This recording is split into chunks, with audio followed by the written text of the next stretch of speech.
Diplomacias, hoje o ministro das Relações Exteriores da Colômbia, o Álvaro Levia, sugeriu hoje ao embaixador de Israel, que deixa o país depois de umas divergências sobre a guerra na faixa de Gaza.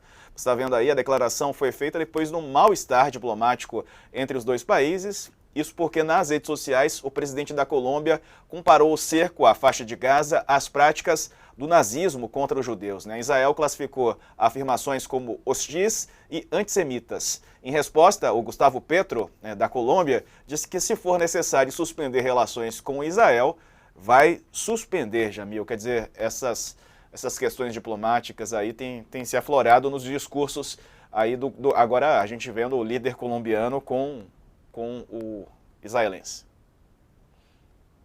Verdade, Diego. Essa é uma crise, essa é uma guerra que acaba chegando a todos os locais. Ela não acontece só na faixa de Gaza, ela tem uma repercussão absolutamente global. Não é por acaso que essa é a terceira reunião do Conselho de Segurança, sendo que as duas primeiras, como eu insistia, sequer foram abertas ao público para a gente não descobrir o grau de discordância que existia. Então, no fundo, essa é uma guerra que coloca essa questão, ou, na verdade, questões bastante profundas, bastante fundamentais, históricas, inclusive, para vários governos do mundo todo. Eu não gostaria aqui de fazer hierarquia de crime. Um crime de guerra é um crime de guerra. E aí não sou eu que estou dizendo, os próprios relatores da ONU, que já apontam há anos que o bloqueio de Gaza é um crime de guerra. E ponto final. É algo muito parecido ao que era visto, obviamente, na Idade Média, quando você basicamente deixava, asfixiava o seu inimigo, deixando ele dentro de um certo território.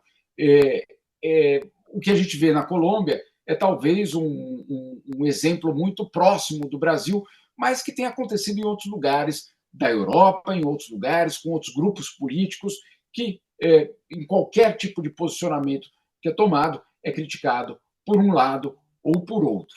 É algo bastante importante a gente entender que, neste conflito e nessa questão entre Israel e Palestina, a complexidade dessa história ela merece ser tratada de uma forma, não diria cuidadosa, mas aceitando a complexidade disso tudo, aceitando o fato de que há 2000 anos, e não há uma semana, existe uma disputa real, uma disputa de narrativas que antes era feita por outros meios, hoje é feito pelo Twitter, mas que ela existe e existiu por muito tempo. Então, é muito importante a gente entender a complexidade dessa situação, aceitar que ela é complexa desse jeito, caso contrário, qualquer outro tipo de resposta é simplificar. Agora, vamos colocar o que é que está acontecendo neste momento. Neste momento, vocês estão vendo aí as imagens, você vê um cerco que é considerado, sim, como uma violação do direito humanitário internacional. Logo mais, a gente tem um professor que vai falar aqui, certamente, o Tiago Amparo, que não vai deixar nenhuma dúvida que, obviamente, violações de direito humanitário internacional devem ser denunciados, independentemente de quem está cometendo esses crimes. O que me deixa absolutamente, aí não como repórter, mas como ser humano, absolutamente, eu diria, com mal-estar muito grande, é que enquanto no Conselho de Segurança da ONU, daqui a pouco nós vamos ver discursos, cálculos políticos, geopolítica entrando em ação, você tem crianças, idosos, civis morrendo de todos os lados da fronteira, em vários continentes ao mesmo tempo. Hoje estamos falando de Israel e Palestina, ontem estávamos falando da Ucrânia, mas, enquanto isso, são vários os conflitos no mundo que atingem proporções absolutamente dramáticas. Vou só dar um exemplo aqui muito rápido. Hoje, Léo, enquanto a gente fazia matéria disso, fazia matéria daquilo em Israel, falta de hospital aqui, falta de hospital ali, e não estou minimizando a questão de Israel, mas enquanto isso tudo acontecia, chegava um comunicado da ONU alertando que o maior número de refugiados hoje no mundo, na maior crise humanitária no mundo, é no Sudão.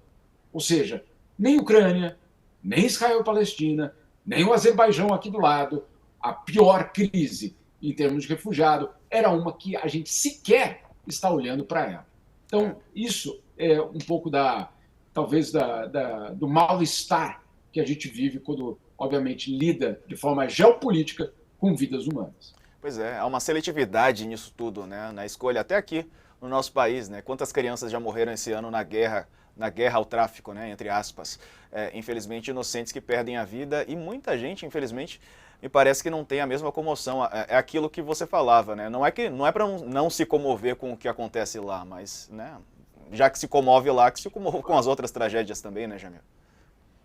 O choro seletivo é um problema em qualquer religião, em qualquer idioma, quando você, obviamente, tem essa questão. Óbvio, nós vamos estar sempre mais comovidos com aqueles que talvez tenham algum tipo de proximidade com a nossa vida, com a nossa família. Isso é absolutamente normal, não há como desfazer dessa camada, desse filtro. Agora, ignorar que crises acontecem em outros lugares e que o sofrimento é o mesmo, aí, obviamente, a gente começa a ter muitos problemas para lidar com o próprio conceito de humanidade, quando ele não é atribuído ou ele não merece ser atribuído a uma população que talvez a gente não tenha a mesma familiaridade.